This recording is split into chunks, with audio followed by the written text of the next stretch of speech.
Kolosam. Biarlah firman yang akan disampaikan nanti akan menguatkan iman percaya kita dan dapat menuntun kita di dalam setiap langkah kita. Kami mengundang untuk Bapak Ibu untuk bangkit berdiri dan kita akan menyanyi Trust and Obey.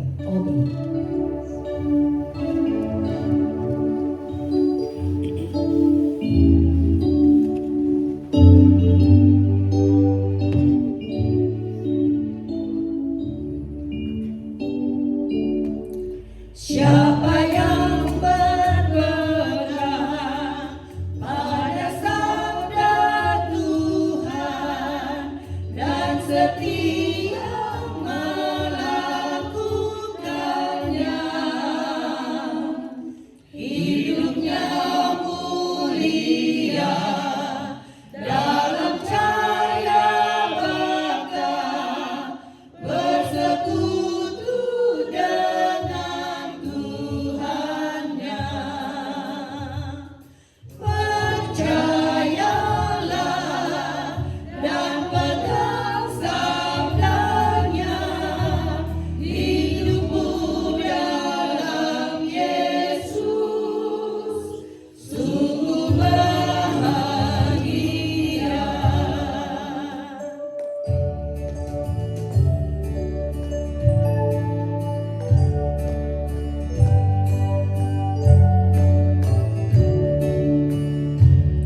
When we walk with the Lord in the light of His word, what a glory He shares on our way.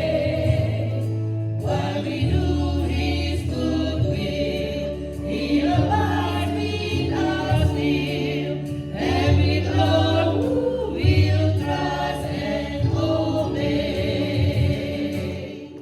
Trust and obey, for there's no other way to be happy in Jesus, but to trust and obey.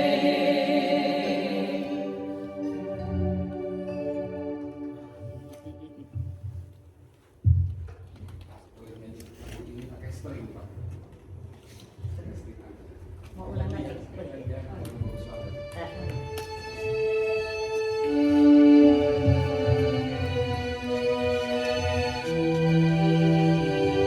Haleluya, luar biasa.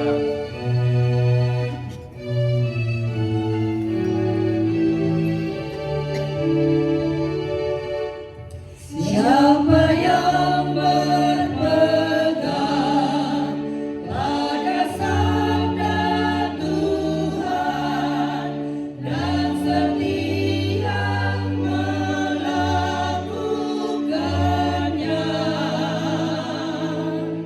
hidupnya mulia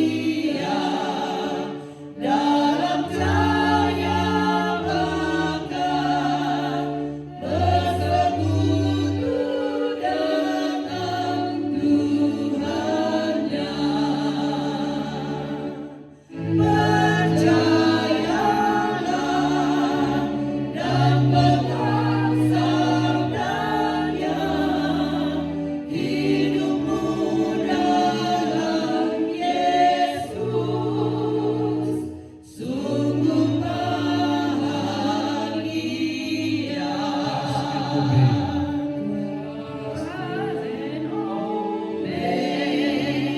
For there's no other way to be happy in Jesus,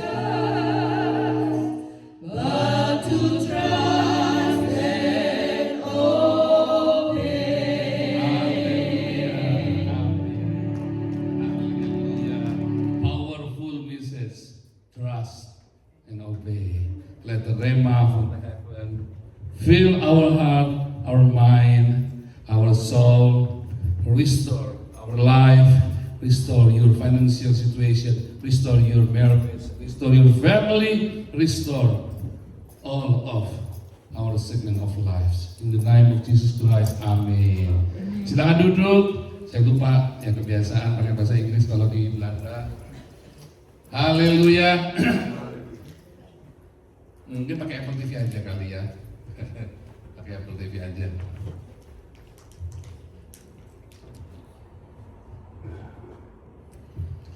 Talenta. Luar biasa tentang talenta. Saya boleh jalan-jalan, Pastor ya. Nanti saya kesemutan kalau nggak jalan-jalan. Datang nggak tuh? Bentar ya. Oh nggak bisa ya, nggak bisa connect ya. Oke, semoga bisa ya. Talenta ya. Oh bisa ya, nggak apa-apa deh. Apakah talenta itu? Apakah talenta itu? Hah? Talenta uang? Hah? Berkat yang diberikan Tuhan. Apalagi talenta. Apakah talenta itu? Ya. Skill, apalagi? Apa talenta itu? Yang pasti kalau di Alkitab waktu bilang talenta itu adalah uang. Ya, Pastor. Luar biasa nih pastor kita ini. Talenta itu uang. Bukan bakat main musik, bukan bakat menyanyi. Ya kan?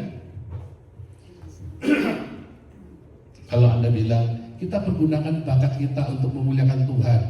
Nah, kalau bakatnya dia itu apa orang yang main pakai mulutnya dia apa namanya? Itu yang pakai mulut dia bisa bikin suara bass gitu. Beatbox, ya beatbox itu ya. Apakah itu talenta? Kalau gitu boleh dong di sini. Tapi jarang kan bisa pakai kan? Ya kan? Apakah talenta itu bakat? Kalau dia bakatnya ngutil gimana? Ya kan, apa itu talenta juga? Ada orang kalau ngambil cepat sekali, apa itu talenta? Tapi dia memang berbakat untuk itu. Cepat sekali tangan dia ngambil itu. Apa itu talenta? Enggak, talenta itu uang. Selama ini kita memahami talenta adalah bakat. Tapi sebenarnya di dalam konteks Matius 25 itu ceritanya uang. Kalau Anda lihat di dalam Lukas 19 juga ceritanya uang mina. Jadi kalau kita cerita talenta, saya gambarnya nggak kelihatan, itu adalah uang, saudara. Yesus cerita tentang uang. Yesus berkali-kali cerita tentang uang. Satu-satunya yang bisa menyaingi Tuhan di muka bumi ini bukan Dagon, bukan Moloch, bukan Asitoret. Yang bisa menyaingi keperkasaan Tuhan itu hanya uang. Hati-hati saudara ya. Makanya Tuhan menyandingkan, kamu tidak bisa menyembah dua tuan. You cannot worship two master, God and Mammon. Ya kan? Yang bisa disandingkan uang. Kalau kamu udah cerita uang, oh hati-hati saudara. Karena uang adalah wakil Tuhan di gereja. Ya kan? Bukan Pak Pendeta, bukan Wakil Gembala pun. Siapa yang punya uang, dia berkuasa ngatur Pak Pendeta. Oh nggak di sini, sorry saudara ya. Tapi itu kenyataannya, siapa punya uang dia yang ngatur gereja. Siapa yang punya uang, dia yang bisa. Pak, khotbahnya jangan begitu dong Pak, kesinggung nih. Aduh, karena dia donatur besar, repot saudara. Berbahagialah yang hidupnya tidak tergantung donasi. Berbahagia dong. Ya, yang hidupnya dari berkat Tuhan. Berbahagialah orang-orang yang tidak hidupnya tidak dikendalikan oleh uang. Ya, saudara ya. Dan ketika hidupmu dikendalikan oleh uang, selesai hubunganmu dengan Tuhan. Karena cinta agape kepada uang itu akar dari semua kejahatan, semua dosa kita. Ya. Nah, sekarang saya cerita tentang talenta. Ada orang yang punya talenta ya, saudara ya. Saudara ya. Ada orang yang punya talenta. Di dalam Matius 25 ini dikatakan, nggak bisa, lepas ya. Di dalam Matius 25, mungkin tadi itu aja deh, pakai ayat aja deh di situ lagi karena Error juga ternyata.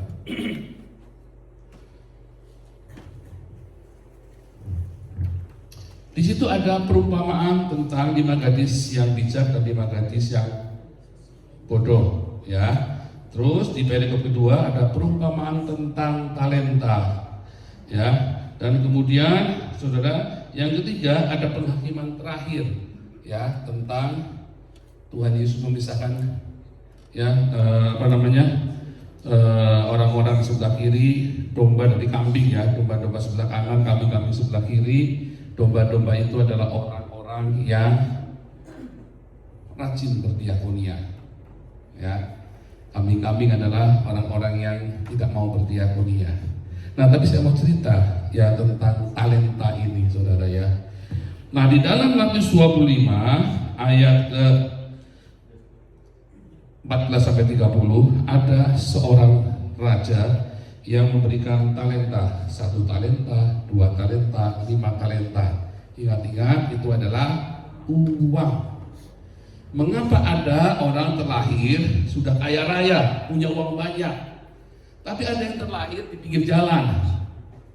Ada orang sampai usia 40 tahun punya uang cuman misalnya 1.000. Ada orang yang punya uang 2.000, ada orang yang punya uang 5.000. Ya, saudara ngamatin itu kan?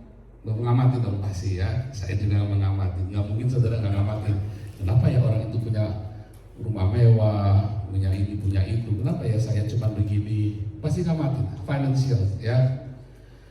Saudara, Tuhan mempercayakan kepada setiap orang dari lahir seperti seorang raja memberikan talenta. Anda terlahir kaya, miskin, itu talenta. Itulah yang namanya talenta. Ada yang dikasih 1 talenta, ada yang dikasih 2 talenta, ada yang dikasih 5 talenta. Ingat, talenta adalah uang, harta kekayaan. Lalu ada yang punya 1 talenta, yang punya talenta ini 5, ya, dia mengembangkan talenta itu sampai jadi 10 talenta. Terus talenta jadi 10, habis 10 yang punya 2 talenta jadi 4. Yang 1 talenta nggak mampu, jadi nggak kembangkan. Terus si raja itu datang, ditanya, mengapa yang 5 ini jadi 10? Ya kan? Wah, hebat sekali kamu nih, dipuji. Ayo, masukkan dalam kebahagiaan Tuhanmu. Kalau dalam Lukas 19 yang dikatakan kamu akan memerintah 10 kota. Lalu ada yang 2 talenta jadi 4 talenta. Kalau dalam Lukas 19 kamu akan memerintah 5 kota. Tapi yang 1 talenta bilang apa? Dikembalikan. Hah? Tuhan, kamu adalah Tuhan yang jahat, yang menuai di mana kamu tidak menabur, yang menuai di mana kamu tidak mengusahakan tanah itu. Kamu mengambil yang kamu mau. Lalu si Tuhan ini bilang, loh, kenapa kalau kamu tahu aku jahat, aku kasih kamu 1 talenta, yang 1 talenta ini tidak kamu kasih kepada yang 10, supaya ini berkembang bersama dengan bunganya. Nah, itulah hidup kita, saudara. Ketika kamu dipercaya oleh Tuhan sebagai bendahara kerajaan Allah, uang yang kamu miliki. Ketika kita berkata Yesus adalah satu-satunya Tuhan kita, masternya kita, berarti uang itu adalah miliknya siapa, saudara? Tuhan, ya Pak? Tuhan. Lalu kita harus kembangkan uang itu. Bagaimana mengembangkannya? Bukan dirente, saudara. Nanti uang kolektor dirente lagi, pastor. Repot kita nanti. Bukan, ya. Dengan cara apa, saudara? Dikelola, dibagi untuk diakonia, karena kita adalah pengelola. Kita adalah pengelola. Setiap kamu menabur, kamu akan menuai.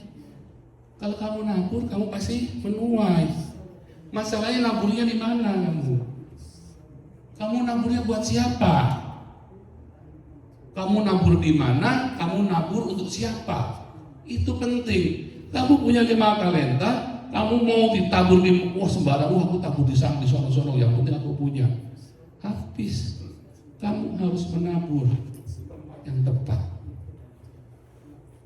Semua investor harus berinvestasi di perusahaan yang tepat. Kalau nggak habis. Dan kamu harus tahu, seorang investor, seorang manajemen keuangan yang baik, dia harus tahu uangku ini kemana. Follow the money katanya kan. Kamu harus tahu uang itu kemana. Nggak boleh masa bodoh.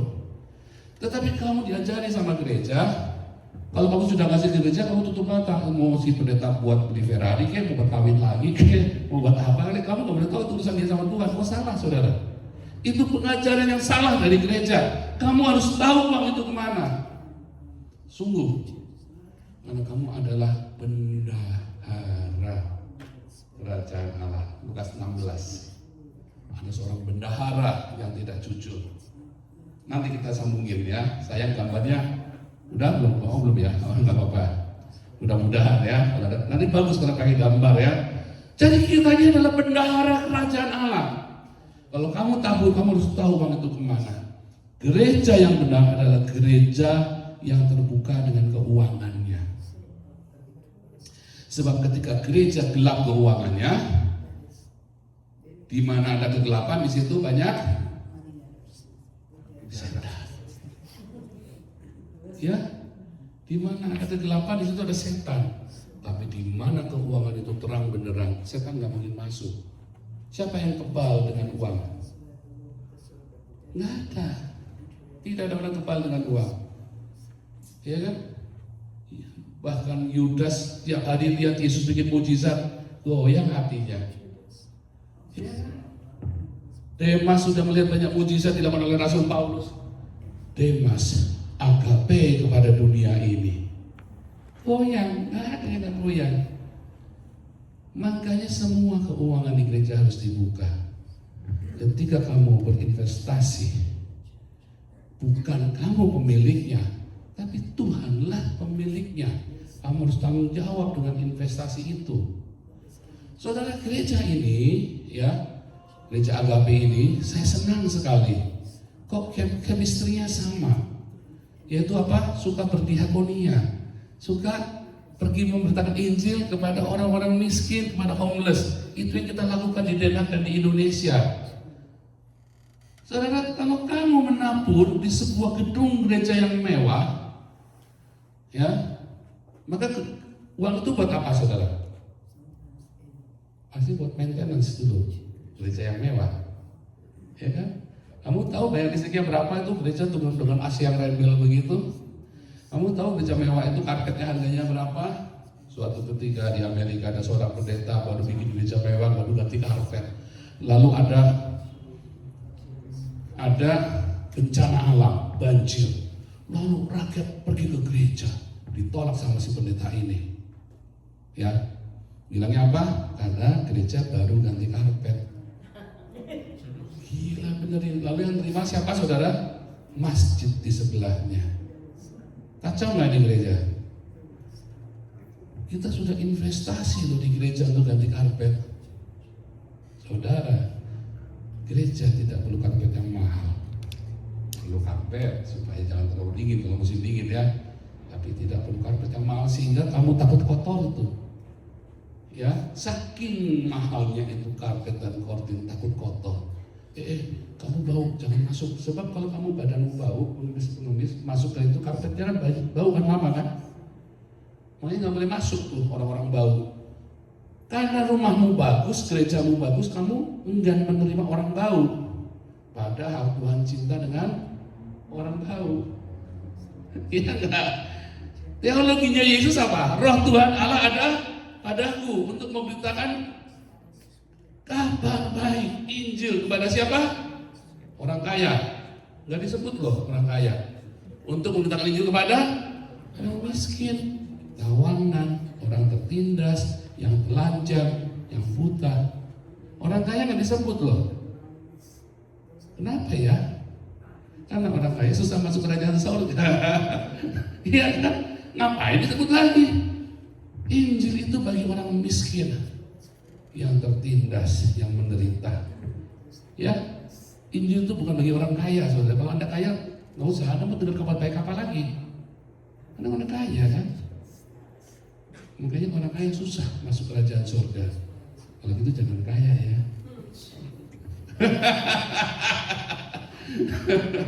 Nah inilah paradoks, ya, paradoks dalam Alkitab kita. Tuhan Yesus berkata, berbahagialah orang yang miskin di hadapan Allah. Ya, berbahagia orang yang miskin di hadapan Allah, karena dialah yang mempunyai kerajaan Allah. Ya, orang kaya susah masuk kerajaan Allah. Itu benar-benar letterlek, saudara. Huruf ya.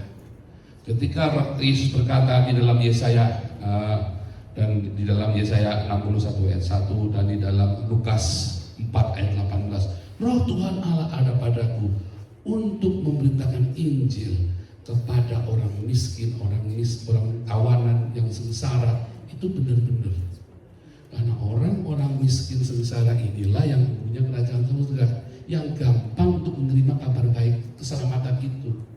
Makanya kemarin kita peluk, ada yang nangis, rindu. Siapa yang mau peluk mereka? Kita yang peluk mereka, karena hati kita memiliki hati Bapa.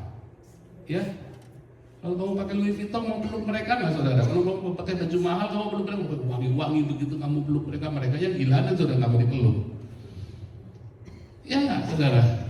Dan kalau kita pakai pakaian yang biasa, sederhana, mereka tidak, ya, yang bersih, segar, fresh, kita peluk mereka merasa diterima, mereka merasa welcome. Betul? Itulah sebabnya pelayanan yang dilakukan gereja ini, pergi kepada homeless, pergi kepada orang-orang miskin, pergi, kita berdoa dengan mereka, kita peluk mereka, ya, kita kasih makan mereka. Itu sangat penting, dan itulah yang dilakukan di dalam Matius 25. Itu temanya, uang. Buat apa uangmu? Mengapa kamu diberi uang yang begitu banyak? Mengapa uangmu di tabungan itu banyak? Bukan buat beli kemewahan. Ingat-ingat, saudara, menaburlah, berinvestasilah di tempat, di gereja, di orang-orang yang hidupnya menjadi berkat, yang pergi kepada orang miskin. Jangan berinvestasi di gereja-gereja yang mewah, yang jemaatnya miskin. Itulah cerita tentang talenta. Lalu ada orang yang punya satu talenta, ngapain gua kasih? Dia miskin kan salah dia sendiri. Betul nggak? Ada nggak omongan gitu? Banyak, saudara. Itu kan betul salah mereka sendiri. Terus dia nggak mau ikutan. Oh, saya dicaci maki. Kita kasih makan orang-orang Islam di Indonesia. Dicaci maki banyak. Yang caci maki siapa? Orang Kristen. Ya. Oh, mendingan orang ini, mendingan si penginjil ini banyak menyelamatkan orang Islam daripada kamu. Orang Islam malah dikasih makan. Lalu saya bilang, bukannya itu perintah Tuhan memberi makan orang-orang ini? Ya, tapi mereka kurang ajar. Nah, itulah. Kalau kita kasih makan orang baik-baik, apa bedanya kita sama orang lain? Kita kasih makan orang-orang jahat ini. Bahkan musuh-musuh kita kasih makan. Amin. Kalau Anda baca dalam konteks Matius 25, beri makan musuhmu, ya kan? Berdoalah bagi musuhmu, itu kan pengajaran Alkitab kita. Paradoks. Ampunilah musuhmu, ya, berilah makan, bila mereka lapar. Katanya Paulus dalam Roma 12, dengan demikian kamu menabur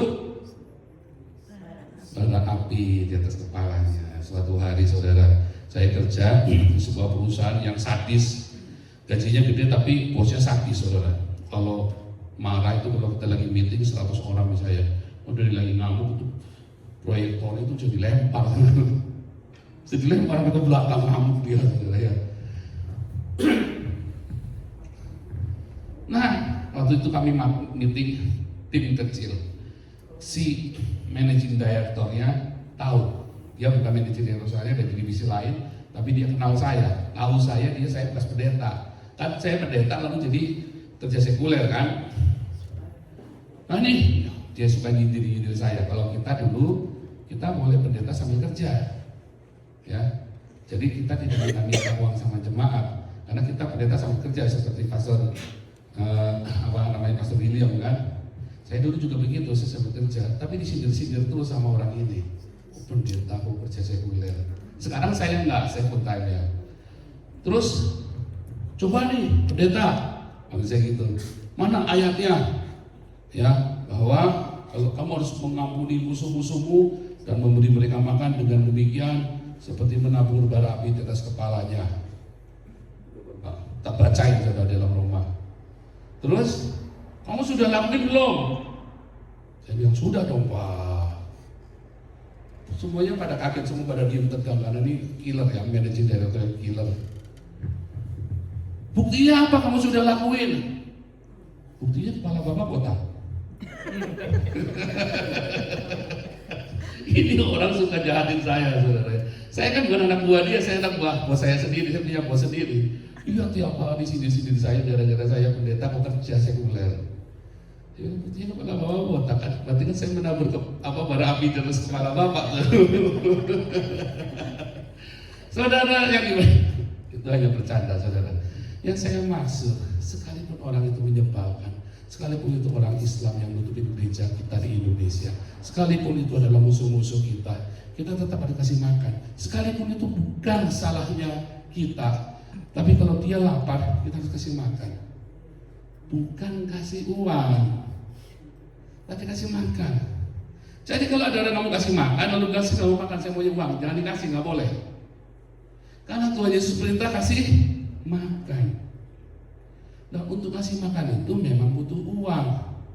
Sebanyak mungkin orang yang bisa kamu kasih makan, saudara. Dan itu butuh investasi. Anda adalah bendahara dalam kerajaan surga. Anda harus investasi di situ. Amin. Barang siapa menolong orang miskin, membiutangi Tuhan. Kalau kamu tolong orang miskin, hatimu ada di surga. Kalau surga punya piutang, kalau surga punya utang sama kamu, dicatat enggak? Kalau orang utang sama kamu jadi catat, apalagi surga, ya utang sama kita kan dicatat. Itulah yang dimaksud berbahagialah karena namamu dicatat. Jadi kalau kamu tidak pernah memiutangi Tuhan, bagaimana namamu dicatat? Lu siapa? Gua Amir bos. Amir siapa? Amir, gua rajin ke gereja bos. Datang di UPD aja, datang ke surga. Nggak ada nama Amir. Kita nggak pernah ada urusan sama Amir. Pergi kan? Lu siapa? Oh, nama saya Linda. Oh, sudah. Surga utangnya banyak sama Linda ini. Weh, gawat ini. Oh, cepet buruan masuk. Utang kita banyak. VVIP bos. Enggak, saudara. Ketika kamu curahkan hartamu, talentamu, kamu investasikan untuk tanah-tanah, usaha-usaha di mana surga punya kepentingan. Tetapi kalau kamu investasikan di tempat-tempat yang mewah, yang menikmati siapa? Pendeta. Sungguh saudara, perpuluhan di dalam Ulangan 26 ya. Ya, coba dibaca ya. Di dalam Ulangan 26 ya, ayat yang ke berapa? 4 ya. Di dalam Ulangan 26, ayat yang keempat, ayat yang ke 24 ya. Ulangan 26 ayat yang ke 12 ya, 12. Ulangan 26 ayat 12. Mungkin ada yang bisa bacakan Ulangan 26 ayat 12. Apabila dalam tahun yang ketiga, tahun persembahan persepuluhan, engkau sudah selesai mengambil segala persembahan persepuluhan dari hasil tanah, maka haruslah engkau memberikannya kepada orang Lewi, orang asing, anak yatim, dan kepada janda, supaya mereka dapat makan di dalam tempatmu dan menjadi kenyang. Satu siapa saudara? Lewi. 2, Orang asing. orang asing. 3, ini dulu anak yatim. 4, janda. Siapakah Lewi? Orang-orang yang melayani di rumah Tuhan. Ya, dari mulai pastor bahkan sampai tim musiknya, sampai semuanya yang melayani. 2, pada orang asing. Siapa orang asing? The strangers. Orang musafir. Siapa? Gelandangan. Itulah orang asing. Ya, karena orang asing kan nggak punya rumah di sini. Itulah karena gelandangan. Ya, di dalam Ibrani 13 katakan jangan kamu sungkan, jangan kamu enggan untuk memberi tumpangan, karena mungkin mereka itu adalah malaikat. Betul? Nah, yang ketiga, anak yatim. Apakah masuk anak yatim? Saya yatim juga, saudara. Papa mama saya sudah meninggal, tapi umur saya udah mau 52. Jadi saya bukan anak yatim. Anak yatim itu anak yang masih di bawah umur, tapi nggak punya orang tua. Ya, kalau saya yatim piatu, ya. Tapi bukan anak yatim, bukan itu yang dimaksud. Ya. Yang ketiga janda. Aduh, gawat nih saudara. Janda yang seperti apa? Waduh nih, paling demen nih kalau boleh cerita janda nih. Oh, ini kan saya harus merawat janda. Beneran saudara ya, waktu itu ada ya jemaat kita di YouTube ya ngomong, terus dia ngomong, lupa si ibunya istrinya ya. Karena suamiku bilang, Pak Paul suruh kita merawat janda-janda. Saya bilang sebentar, belum kelar deh itu kalimatnya deh. Janda-janda suruh dirawat. Sebentar, dan itu saya nggak pernah ngajari suruh merawat janda. Sebentar. Dicariinlah khotbahnya. Betul saya ngomong suruh merawat janda, mati nggak tuh? Suruh merawat janda tuh. Jadi dia kumpulin janda-janda tuh ceritanya kan. Janda-jandanya masih muda-muda, masih cantik-cantik, kaya-kaya, repot saudara. Nah, coba cari ayatnya ya. Yang dimaksud dengan janda adalah yang usianya berapa saudara? 60 tahun ke atas, yang cuman menikah sekali. Tapi kalau ada janda tahu menikahnya sampai 5 kali, namanya bukan janda walaupun umurnya 60. Apalagi kali sampai 7 kali, 8 kali. Hati-hati saudara, Anda bedakan antara janda dengan janda. Janda di antara para janda. Hati-hati. Ya, saudara ya. Jadi perpuluhan di gereja itu bukan buat pendeta. Jadi jangan, saya nggak urusan deh, yang penting saya sudah kasih. Oh salah saudara. Kamu berdosa sama Tuhan. Karena itu bukan uangmu, itu uang Tuhan. Kalau kamu kirim uang itu kemana? Kamu harus follow the money. Kamu harus tahu uang itu kemana. Apakah uang itu buat orang Lewi, untuk anak yatim, untuk orang asing, untuk anak yatim, dan janda. Oh, jandanya yang mana nih? Janda di antara para janda nih. Janda segala janda. Harus hati-hati saudara ya. Itulah uangmu diperuntukkan, itulah talentamu. Kalau kamu punya 1 talenta, kamu nggak sempat, Pak aku nggak sempat Pak pergi ke pinggir jalan, Pak aku nggak sempat Pak. Kirim 1 talenta itu ke yang punya 10, yang mengelola itu dengan baik. Kirim ke gereja ini. Betul nggak? Kalau bisa kamu kelola sendiri, tiap hari kamu masak sendiri, bagi sendiri. Itu paling bagus. Dengan tanganmu kamu kasih itu orang-orang homeless itu, orang-orang makan. Bukan kasih uang, jangan gampangan saudara. Tapi kalau mau kamu gampangan, kasih uang itu ke orang yang mau mengelolanya dengan benar. Itulah yang benar. Siapa di sini punya 1 talenta? Semua punya. Tidak ada yang tidak punya 1 talenta. Tidak mungkin. Mau kamu punya $100.000 di tabunganmu, mau kamu punya $1 juta, mau kamu cuma punya $1.000, mau kamu cuma punya $1, itulah 1 talenta. Kamu nggak sempat kirim ke yang mengelolanya. Kalau kamu tidak melakukannya, nanti kamu ditagih, kamu dulu kasih uang buat apa? Buat foya-foya bos. Repot kalau saudara. Firman Tuhan dalam Yakobus 5 ayat 4. Ya, bisa satu orang tolong bacakan. Yoyon, calon orang kaya. Tolong bacain Yakobus 5 ayat 4. Kamu Alkitab ya. Yakobus 5 ayat 4. Tolong di handphone. Sabar. Yakobus 5 ayat Yakobus 5 ayat 4. Yang mukanya cepat bacain. Ya udah ya.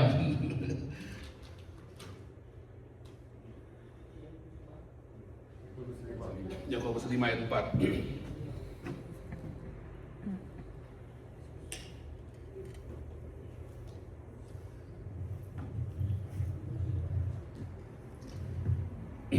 Amanin nih, ayo nih. Nathan sudah siap, Pak Nathan? Yakobus 5 ayat 4. Bisa tolong bacain? Boleh, pakai bahasa Cina juga boleh. James 5:5 verse 4. Behold the pay of the laborers who mow your fields, and which has been withheld by you, cries out against you, and the outcry of those who did the harvesting has reached the ears of the Lord of Sabbath. Betul. Coba bahasa Indonesia. Itu tadi baca dong. Enak aja udah ditungguin lo. Oke, Yakobus 5 ayat yang keempat. Sesungguhnya telah terdengar teriakan besar karena upah yang kamu tahan dari buruh yang telah menuai hasil ladangmu dan telah sampai ke telinga Tuhan semesta alam, keluhan mereka yang menyabit panen. Tahan ya. Nanti kita baca ayat 5-nya, tapi ayat 4 ya dulu. Saudara, seringkali ya kita ini suka menahan upah orang. Ya, kalau ada orang kerja sama kita, kalau bisa dibayar serendah-rendahnya. Kalau ada orang pelayanan di gereja, gajinya pelayanan. Kerjanya disuruh kerja profesional, gajinya pelayanan. Itu pernah terjadi di yayasan kami. Ya, waktu itu kita rekrut seorang driver. Driver ini kerja dari jam 9 pagi sampai jam 10 malam. Lalu digaji cuma 2 juta rupiah. Waktu itu saya kaget, kok gajinya 2 juta rupiah. Lalu orang ini bilang, ini kan pelayanan. Loh, saya bilang, nggak boleh. Ya pelayanan juga nggak boleh begitu. Saya bilang, wah kita geger ya, satu pengurus semua. Yang satu udah ngerti hukum, kita bisa dituntut loh. Dan akhirnya kejadiannya di gereja mana itu di Indonesia ada seorang full timer, dia gugat gerejanya karena gaji di bawah UMR. Digugat beneran tuh itu ya, beneran geger tuh ya. Saudara, sekalipun gereja, kamu tidak boleh gaji orang di bawah standar. Mentang-mentang itu gereja. Nggak boleh, saudara. Usahakan. Kalaupun harus rendah, kamu harus setil sama dia dengan benar-benar. Tapi begitu ada berkat, kamu harus yang normal. Demikian juga dengan pekerjaan-pekerjaan yang lain. Gajilah dengan layak. Ya, seorang pekerja patut mendapat upahnya. Ya, lalu coba ayat yang kelima. Ini yang paling penting. Ayat yang kelima, dalam kemewahan kamu telah hidup dan berfoya-foya di bumi. Kamu telah memuaskan hatimu sama seperti pada hari penyembelihan. Nah, itu tuh. Ketika orang-orang berfoya-foya, ya, saudara, boleh nggak kita orang Kristen berfoya-foya, hidup mewah? Boleh nggak, saudara? Nggak boleh. Sekalipun kamu uangnya banyak, kamu tidak boleh bergaya hidup mewah, apalagi pendeta. Kalau kamu lihat masuk gereja, pendetanya hidup mewah, tinggalkan. Tapi itu pendeta kan kerja sendiri, punya perusahaan banyak. Ya kalau dia punya perusahaan banyak, dia mau hidup mewah, jangan pernah jadi pendeta. Ya, kalau kamu mau jadi seorang hamba Tuhan, kamu harus hidup sederhana, menjadi contoh bagi jemaat.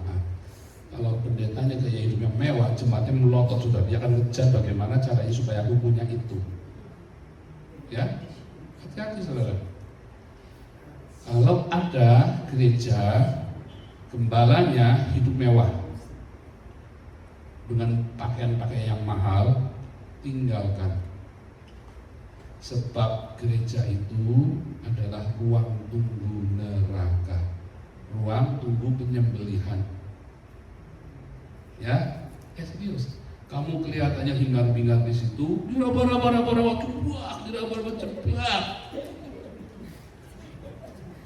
Saya tidak anti bahasa roh ya, saya berbahasa roh. Cuma yang saya maksud, kelihatannya kan diraba-raba kan ceplak. Kamu jadi pulang, yang dia gambar isinya masih gambar isinya, yang selingkuh masih selingkuh, yang rajin pergi ke red light, ke situ ya ke situ pokoknya. Kamu hanya mendapatkan ilusi dari agama, bukan Tuhan yang sejati. Kelihatannya hingar-bingar. Pergilah ke gereja yang hamba Tuhan hidup sederhana dan selalu merawat domba-dombanya, sekalipun dalam kesederhanaannya itu tidak ada orang yang miskin di tengah jemaat itu. Ayat terakhir, 2 ayat terakhir maksudnya, Ulangan 15 ayat 4. Pak Yoyon tolong baca ya, Ulangan 15 ayat 4. Oh, kanatan dulu. Ulangan 15 ayat 4. Lalu Pak Yoyon baca Kisah Rasul 4 ayat 34. Pak Yoyon baca 4 ayat Kisah Rasul 4 ayat 34. Kanatan tolong baca Ulangan 15 ayat 4. Langsung 2 ayat terakhir. Silakan Pak Nathan. Deuteronomy chapter 15 verse 4. However, there shall be no poor among you, since the Lord will surely bless you in the land which the Lord your God is giving you as an inheritance to possess. Amin. Kisah Rasul 4 ayat yang ke-34 demikian bunyinya. Sebab tidak ada seorang pun yang berkekurangan di antara mereka, karena semua orang yang mempunyai tanah atau rumah menjual kepunyaannya itu, dan hasil penjualan itu mereka bawa. Amin. There is no poor among you. There is no poor among us. Tidak ada yang kekurangan, tidak ada yang miskin di tengah kita. Bagaimana caranya? Apakah Tuhan kirim hujan emas, pensacola, hujan emas, ya kan? Debu emas? Apakah begitu? Saya nggak percaya. Mau sampai kapanpun kamu bilang saya nggak akan percaya. Tuhan tidak akan memberkati umatnya dengan hujan emas. Tuhan akan memberkati umatnya melalui kita, ya, melalui kita. Di dalam konteks Ulangan 15 ayat 4 dan Kisah Rasul 4 ayat 34, tidak seorang pun yang berkekurangan, karena mereka selalu yang punya jual, dibagikan, yang diserahkan kepada para rasul supaya dibagi. Maka there is no poor among us. Seharusnya di gereja ketika bersalam-salaman tanya, kamu tadi pagi udah sarapan belum? Ayo kita saling menyapa satu sama lain. Weh, retorika bro, capek kita retorika. Harusnya ditanya, kemarin anakmu jadi enggak? Udah bayar sekolah belum? Gimana kontrakan rumahmu? Saya dengar kamu diusir.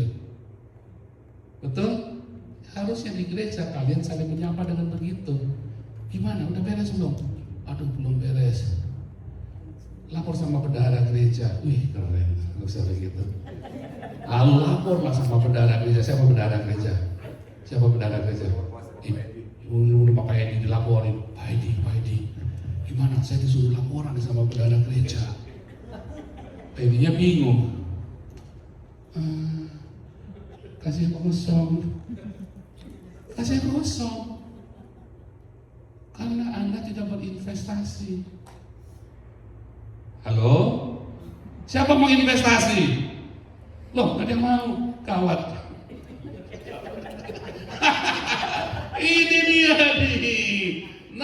1 talenta ditagih sama Tuhan loh. Kamu yang punya 5 talenta, 2 talenta, 1 talenta, kamu harus isi itu kasnya, saudara.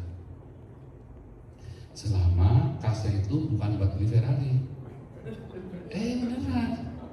Selama kasnya itu bukan buat beli hidup mewah, tapi untuk there is no poor among us. Anda harus isi. Sebab itulah perintah Tuhan. Kalau kamu tidak isi, kamu akan diseret ke neraka. Beneran saudara. Iya kan? Yang punya 1 talenta itu diseret ke neraka. Kenapa kamu gak kasih sama yang 10 yang ngelola itu? Amin. Aduh, aku takut Pak. Hati aku pernah dicegal ikan. Aduh, bukan dicegal sama itu DPO, dicegal sama jemaat. Iya saudara, itulah perintah Tuhan. 1, ada 2 ancaman kamu masuk neraka kalau kamu udah jadi Kristen. 1, kalau kamu tidak mengampuni, maka Bapamu di surga tidak mengampuni. Betul? Tapi yang kedua, kalau kamu tidak berdiakonia, diseret ke neraka. Betul saudara? 2 hal ini, ingat saudara, 2 hal ini menjadi penghalang kamu masuk surga bila tidak kamu lakukan. Mengampuni dan berdiakonia. Dan gereja di akhir zaman di bawah seakan-akan revival, bangunan rohani penuh gerejanya. Jakarta Presenter, Surabaya Presenter, Los Angeles, California Presenter, jemaatnya banyak. Di Belanda ada saudara ya. Kita bikin Waking namanya ya. Terus di gereja-gereja dikumpulin setiap bulan saudara. Itu anak-anak muda banyak tuh di gereja itu. Ya terus bulan pertama, kedua, setahun, 2 tahun, 3 tahun di gereja itu tuh. Ikumene, ini keren saudara. Tahun kelima gereja ini bilang, oke, kita stop oikumenenya. Orang tahunya mana saudara? Gereja itu. Lalu gereja lain gigit jari. Anak-anak mudaku sudah diambil semua sama gereja itu. Karena oikumenenya selalu di gereja itu. Dan itu definisinya revival bagi gereja yang salah. Iblis akan bawa kalian ke sana. Seakan-akan gereja penuh banyak orang, tetapi tidak ada yang melakukan kehendak Bapa di surga, yaitu mengampuni dan berdiakonia. Senang sekali saudara. Diakonia bukan hanya pajangan di gereja, diakonia itu kewajiban. Gereja kan ada talentanya masing-masing. Talenta apa? Talenta itu uang. Ya, kan ada panggilannya masing-masing. Itu panggilan semua gereja. Beri mereka makan. Roh Tuhan Allah ada padaku untuk memberitakan kabar baik kepada orang miskin. Tapi gereja lebih suka sama orang kaya. Ya, Anda yang orang-orang kaya, hati-hati saudara. Yesus datang sama orang kaya. Dia bilang apa? Matius 19 ayat 23. Jualah seluruh hartamu, kasihkan Pak Pendeta. Kasih saya. Kasih fakir miskin. Yesus datang sama Lazarus, lalu datang sama Sakeus. Lalu Sakeus bilang apa? Separuh hartaku akan kuberikan kepada orang miskin. Dan siapapun yang pernah aku berhasil akan kembalikan 4 kali lipat. Itulah revival bagi orang kaya. Ya, kenapa? Karena uang itu dikelola supaya there is no poor among us. Saudara, ini akhir zaman ya, di masa 10 tahun ini Amerika, Eropa, seluruh dunia akan aman, damai, tenang. Hati-hati saudara, kamu akan terlena di dalam berkat Tuhan. Tiba-tiba kamu sudah nggak sama Tuhan lagi. Stay di dalam Tuhan dengan pengampunan dan terus berdiakonia. Karena tidak mungkin tidak ada orang miskin di sekitar kita. Orang miskin selalu ada padamu, ya. Tapi kamu harus rawat mereka. Mengapa ada orang miskin di luar sana? Itu adalah tugas gereja, supaya kamu punya kesempatan untuk mengambil bagian berinvestasi. Tuhan Yesus memberkati. Silakan Pak.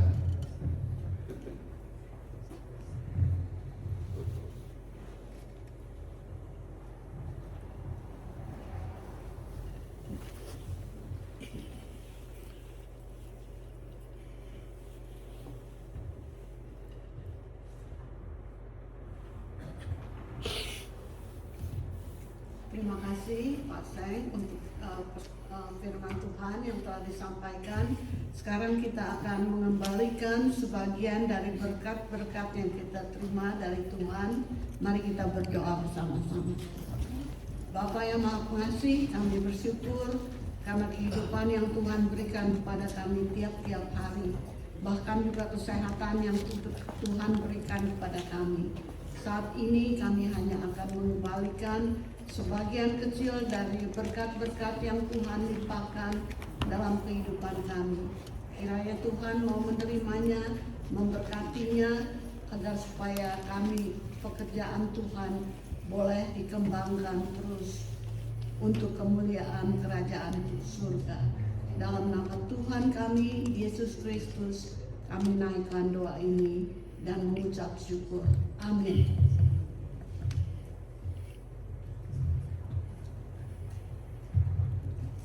Sambil kita membawakan persembahan ke depan, kita bernyanyi Singing Glory Praise the Lord.